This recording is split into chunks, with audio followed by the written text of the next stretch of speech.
Hello, and welcome to Your Health Matters. I'm your host, Dr. Peter Hogenkamp. I've titled today's program, Understanding COVID-19, Life in the Time of Coronavirus. For those of you who've read Gabriel Garcia's excellent book, Love in the Time of Cholera, you'll understand the play on words I used for the title. I did that specifically in addition to give a little plug for that book, which is excellent, but also because I wanted to start off today talking about some historical perspective with pandemics, because I really think that it is going to be informative. And the more information we have about COVID, the more we understand COVID, I think the less that we're going to fear COVID. And it's fear and hysteria that have led to a lot of the problems. And the more information that we have, the better policy making that we're going to have, the better decision making that we're going to have. So let's start off with a little historical perspective. COVID-19 is a pandemic. A pandemic means it's basically an epidemic that is all around the world. The word pan in medicine means all over the place. So we have an epidemic all over the world. It becomes therefore a pandemic. To be an epidemic, you have to have a certain severity of illness. The disease has to be severe enough to be called an epidemic, and it has to be widespread enough to be called a pandemic. So COVID-19 is not the only pandemic that we've had in history. It is not the only pandemic that we've had in our lifetimes. In fact, it's not even the only pandemic that we've had in our generation. Many of us will remember the swine flu pandemic of 2009. We're going to talk a lot about that swine flu pandemic because I think there's a lot of comparisons that we can draw, a lot of things that we can learn when we talk about that swine flu pandemic, which I remember well. Just a little quick anecdote. That year there was a shortage of flu vaccine, and our office happened to be getting an extra 100 shots. And we actually had to hire a security guard to come and keep down make sure everything was orderly and make sure there was no pushing and shoving kind of thing. This type of thing has happened before. It certainly has. And keep in mind now, when we talk about the H1N1 pandemic or the swine flu pandemic of 2009, there was a vaccine available at that point in time, and we still had a pandemic. So that's something we really need to keep in mind as we talk about the severity of COVID-19. It certainly is unprecedented in terms of the hysteria, in terms of the worldwide media coverage. And it deserves to be, because it's a very serious illness, and we need to take it seriously, but we need to do that with looking at it through the proper lens. So, previous pandemics. I mentioned H1N1 in 2009. 60 million cases worldwide, and I have these figures written down for me. 284,000 deaths, which gives it a mortality rate of 0.5%.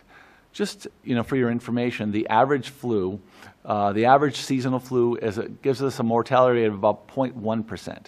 So the H1N1 was certainly a lot worse than that in terms of mortality. But the big thing was how widespread it was, 60 million cases worldwide. Compare that to the COVID virus, which to date is 6.5 million cases. So you can see that the H1N1 was far more widespread than COVID, at least to this point. Now, COVID is certainly ongoing, so these numbers will go up. But the other thing about COVID is that as we're seeing, I think most of us realize the numbers for COVID are coming down quite a bit. At the peak of COVID in the United States, 15,000 Americans died in a week. And currently, the last week that ended on the 30th of May, what do I have here? 350 Americans died. I saw some different statistics. One statistic said 500 Americans died. So from the middle of April, where 15,000 Americans died, the most recent statistics last week, 350 to 500 Americans died, depending upon what study you look at. You can see that there's a drastic decline, and thank God for that. Again, let's talk about a couple other pandemics, historical pandemics. The Spanish flu, which I think was the one that we all talk about quite a bit in 1918, killed 50 to 100 million Americans, 50 to 100 people worldwide. The death rate of that flu was estimated to be between 5 and 10%. 5 and 10%. 50 to 100 million people killed worldwide. The pandemic of all pandemics was the bubonic plague, or the Black Death, which occurred in Europe from 1346 to 1353. Those are actually the dates for the Black Death. It was interesting because the bubonic plague actually appeared many times throughout history and caused lesser suffering and death. But in those 7 years, the actual Black Death, in those 7 years, 100 to 200 million people, the large majority of which were Europeans. It's estimated that 1/3 of the population of Europe was killed in the Black Death in those 7 years. So think about that amount of devastation. Many years earlier, in the 500-year realm, was the plague of Justinian, which was also the bubonic plague. That killed 25 to 50 million, which was considered to be about half the people in the particular area, the Mediterranean basin, that it affected. Again, these are gross estimates. We don't have any, obviously, accurate records from 500. However, we're talking about half the population. When we talk about devastation, think about what smallpox did after that was brought to the West Indies in the 16 and 1700s. Would kill 100% of some of the nation, or the small villages and small nations that it was brought to. So again, keep in mind where we are with COVID when you talk about some of these historical pandemics. Cholera, since I mentioned it, was actually quite a bit less than these 800,000 people in 1911 in the cholera pandemic, just so that we know. So let us go back to COVID-19, and let's talk about COVID-19 in particular. Why has COVID-19 caused so much hysteria? I think the reason behind that is when it started out initially, we just didn't know that much about it. And the death rate was overestimated at that period of time. The reason the death rate was overestimated was because there was a lack of testing. And when you're only testing the severe cases, you're going to overestimate the death rate quite a bit. I say that because the death rate is a simple mathematical formula. I'm not great at math, however, I can divide, especially when I'm provided with a calculator. If you take the number of deaths, all right, on the top, the numerator, and the denominator, you take the number of cases. That's all there is to it. So if you're only testing the severe cases, you're going to magnify the death rate quite a bit, and that is actually what happened. So what is the death rate from coronavirus? That's one thing we need to talk about. Number two is, how catchy is it? How catchy is it? How easy is it to catch the coronavirus? And that's one of the things about the coronavirus that does make it particularly significant, and that is it's very catchy. We call that the transmissibility rate.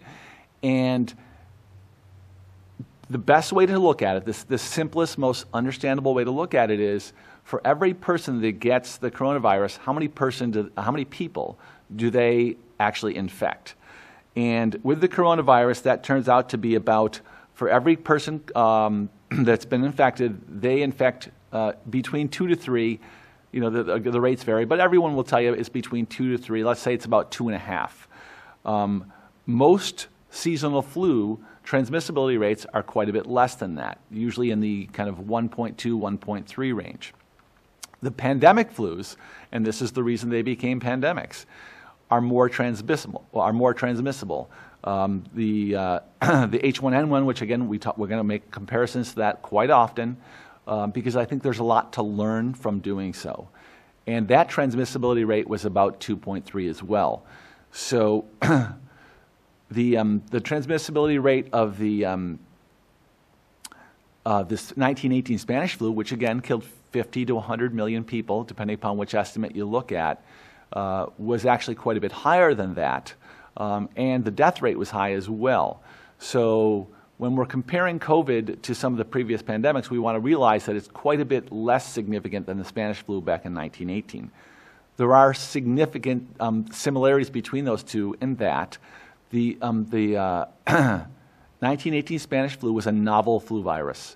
For whatever reason, the flu virus mutated that year, and it mutated to such an extent that no one had ever seen, no one had immunity to that particular virus at all. Most years, the flu, there's a slight change with the flu every year. It does mutate to some extent. But because we've had flus in the past, we've had flu shots in the past, there's enough similarity to the viruses that our body recognizes it and it fights it quite well, to the point where we may not have any symptoms at all, or we may just get mild symptoms. But that 1918 flu virus was novel, and we use that same word with COVID. It's novel, which means it's new to your immune system, and that's one of the reasons it's caused so much trouble. But again, the mortality rate, we want to talk about mortality rate. When it first came out in Wuhan back in December, the mortality rate was estimated to be about 5%. Again, that was due to problems we didn't have the testing. So now that we have appropriate testing, what's happened in New York is something that's very interesting. They went ahead and tested a segment of the population, everybody. They did, and they tested people at grocery stores, at community centers. And they found, after thousands and thousands of tests, that in New York City, in this particular segment that they looked at, 20% of the people had been affected with COVID. So if we apply that to the 800 or so million people, the 8 million people that live in New York, you come out with a total number of people that have had the virus at 1.6 million. Then, if you divide that into the number of people that have died, then you can actually come out with a realistic mortality rate. And so what we did was, at that point in time, when this study was done, which was about 3 weeks ago, they took the 13,000 people that had been confirmed dying. Then they took, so these are people that had died, that had tested positive with coronavirus. Then they added to that the number of people that hadn't tested positive but had all the signs and symptoms of COVID disease. That was another 5,000 or so.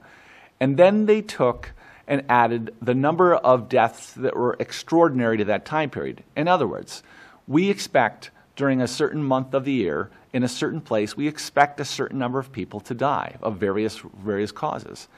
And in that particular place and time, there was over 3,000 deaths above that. So we then said, all right, worst case scenarios is these have been attributed to coronavirus. So when we added those together, we came out with 23,000 deaths. We divided into that the 1.6 million people that had coronavirus, and we came out with a mortality rate of 1.4%, which is, in my opinion, the most accurate assessment of coronavirus mortality rate. So, just of note, I just saw a recent study that suggested that the mortality rate of coronavirus is as low as 0.4. I think that I haven't had a time to look at that, but I saw some analyses of that, and there was a lot of people that were critical of that data, just as there are people critical of the mortality rates that have been listed at 3%, at 5%. In my opinion, that 1.4% is about as accurate as numbers you're going to get. And there were German studies where they did the exact same thing, testing a whole segment of the population, everybody, symptomatic, not symptomatic, just everyone that walked through a place, checked everybody, and therefore you got a rate of how many people got this disease. So, how does that COVID rate compare to some of these other pandemics? Well, as I mentioned, the 5 to 10% mortality rate of the Spanish flu was much higher. And if you take a look at the bubonic plague, which, by the way, is only of historical interest, the bubonic plague is actually a bacteria, is caused by a bacteria, and that bacteria can be cured now by oral antibiotics. But back in 500 and back again in 1300, when they had these plagues, they didn't have access to oral antibiotics.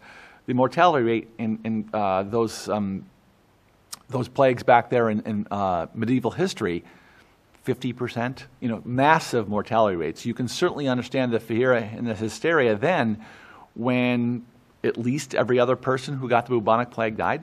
So we're talking right now about 1.4% mortality rate. And we need to further investigate that because the mortality rate is not equal for everyone. One of the interesting things about H1N1 was that it was different from a lot of previous flus. Most flus kill very predictably. They kill the older folks. They kill the people with who are have comorbid conditions like diabetes or heart disease. They kill the disabled, the sick, the weak, the young. It turned out that the H1N1 virus actually was much worse on younger, healthier people than any other pandemic in previous history, and that made it quite significant at that time. I certainly remember the hysteria back in 2009 with that. COVID is very similar to a lot of other viruses. It kind of preys on the weak folks. So when we're taking a look at opening schools for next fall, which I sincerely hope that we do, we have to think about that for the average school-age person, the chances of dying of corona are exceedingly small. For your average school-age child who's healthy, and that's the majority of these kids, their risk of dying is far greater on the ride to school than it is to die of the coronavirus.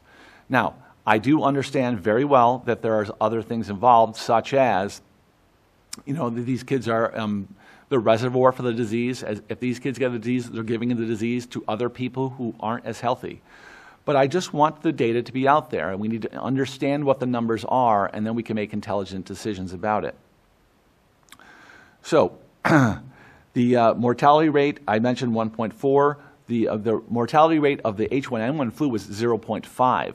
What was interesting about H1N1, in my opinion, was that it was so transmissible, again, about the same as COVID, that by the time it was done, 60 million people worldwide had been infected. Now, I think we're going to see similar numbers with COVID, to be honest with you, because the transmissibility rate is about the same. Remember what I said.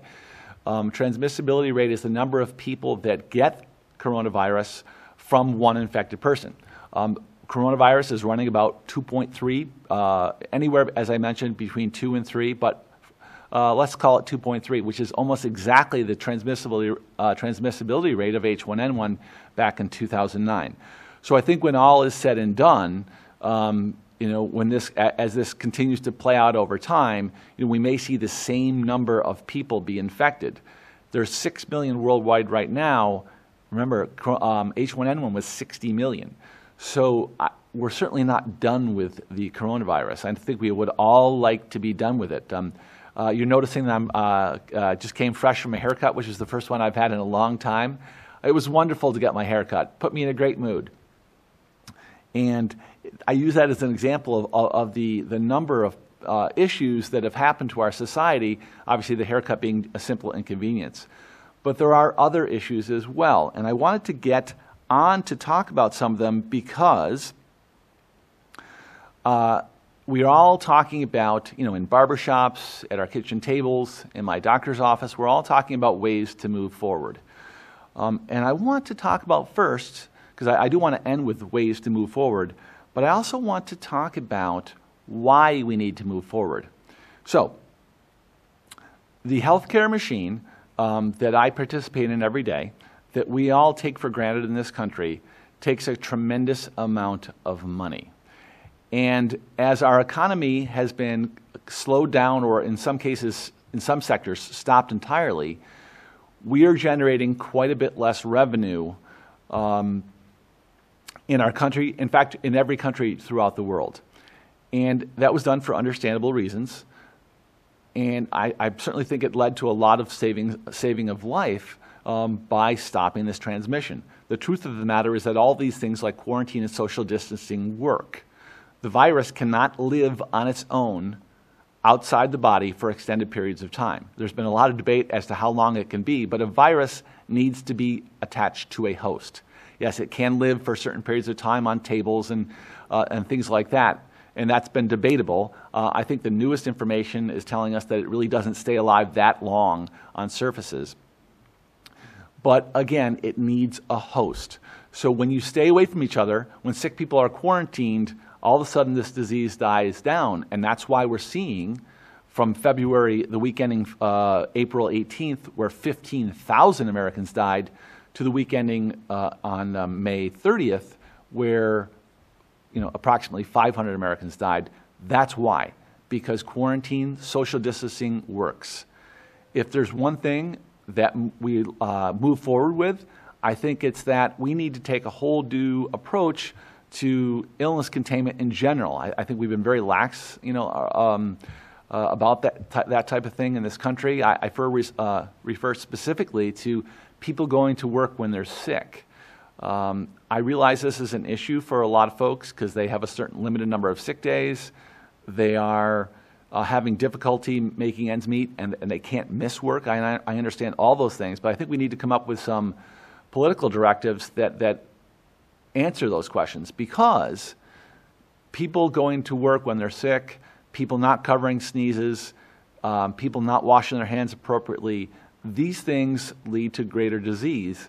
And this will not be the last pandemic in our lifetime, nor is it the last disease that we face. We always face flu. We always face colds. We always face pneumonia, all these things.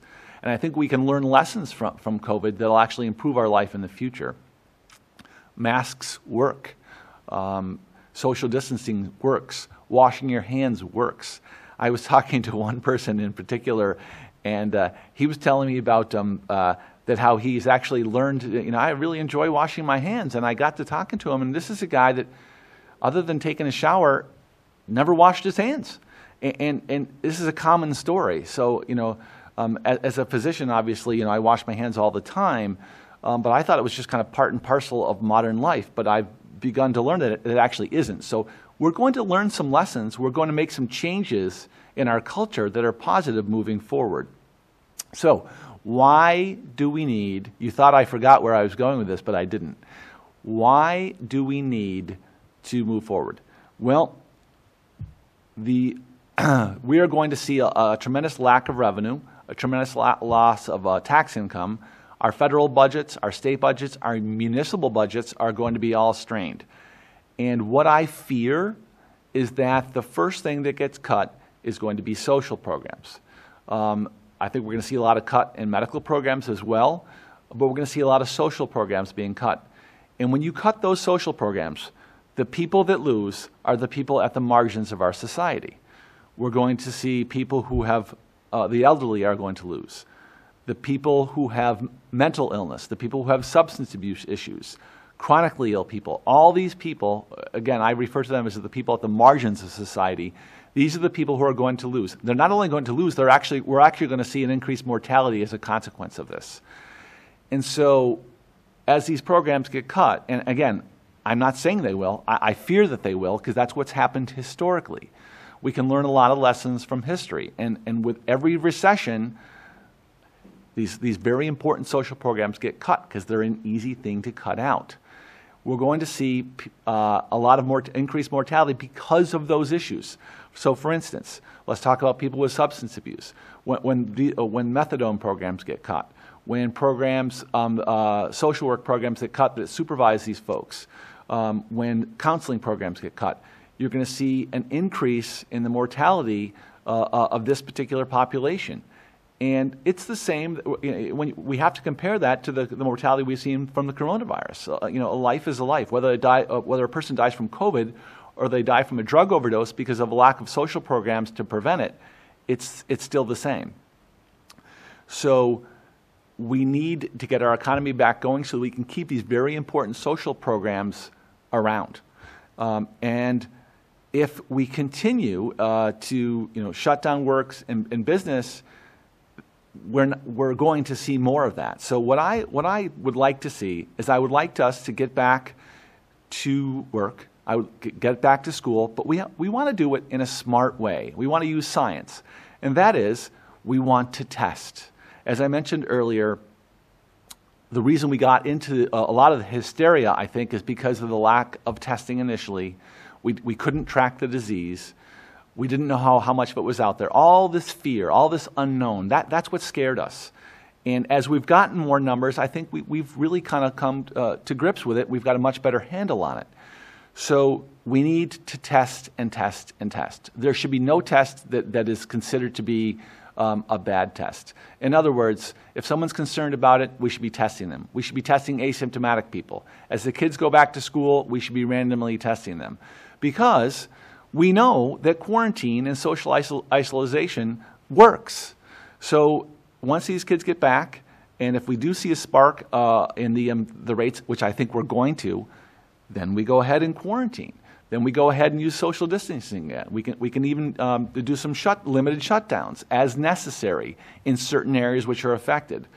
And that's the other thing to keep in mind is I happen to enjoy living in Vermont, and one of the great things about Vermont, one of the many great things about Vermont, is that we're naturally socially distant.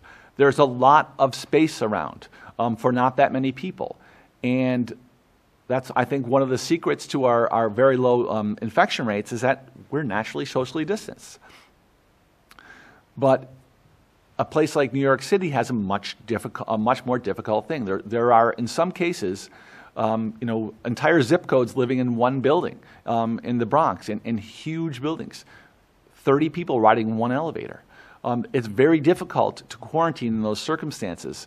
So when we're talking about solutions, there really is no one-size-fits-all solution. We have to do it locally.